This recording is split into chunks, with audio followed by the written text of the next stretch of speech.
Gopa creation থেকে আমি গোপা। আজকে আরেকটা ভিডিওতে তোমাদের সাথে মাত্র একটা শাড়ি শেয়ার করব। তো চলো, যে শাড়িটা নিয়ে বসে আছে দেখো, অল ওভার কিন্তু বটল গ্রিনের মধ্যে আছে, ডিপ বটল গ্রিন, তার সাথে জড়ি, গোল্ডেন জড়ির বুটা বুটা কাজ আছে। আর পাড়টা আছে হচ্ছে রেড এর মধ্যে, কন্ট্রাস্টটা কিন্তু অসম্ভব সুন্দর। রেড এর মধ্যে একটা স্ট্রাইপ স্ট্রাইপ দেওয়া পাড় আছে, এক সাইডে একটু চওড়া পাড় আছে, আরেক সাইডে কিন্তু পাড়টা আছে দেখো স্লিকের মধ্যে।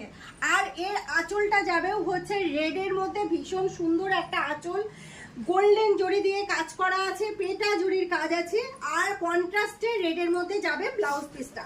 সব মিলিয়ে শাড়িটা কিন্তু অসাধারণ একটা শাড়ি। শাড়িটার রেঞ্জ আছে মাত্র 2600 টাকা, এর থেকে কিন্তু 15% ছাড় চলে যাবে। আজকে একটা শাড়ি তোমাদের সাথে শেয়ার করলাম, নেক্সট ভিডিওতে আবার অন্য কোনো কিছু তোমাদের সাথে শেয়ার করবো। শাড়ির ঠিকানা তো তোমরা জানোই, দক্ষিণ দিনাজপুর জেলার গঙ্গারামপুর চৌরঙ্গিতে নেমে তপন রোড ধরে যেতে হাতের বাঁ দিকে গোপা ক্রিয়েশন, আর তপন থেকে চৌরঙ্গিতে আসতে হাতের ডান দিকে গোপা ক্রিয়েশন। তাহলে আর দেরি কিসের, খুব তাড়াতাড়ি আমাদের শাড়ির উপরে কিন্তু পুজো পর্যন্ত চলছে, প্রত্যেকটা শাড়ির দামের ওপরে 15% ছাড়। তাহলে আর দেরি কিসের, খুব তাড়াতাড়ি রিজনেবল প্রাইসে শাড়ি নিতে হলে ভিজিট করো গোপা ক্রিয়েশন।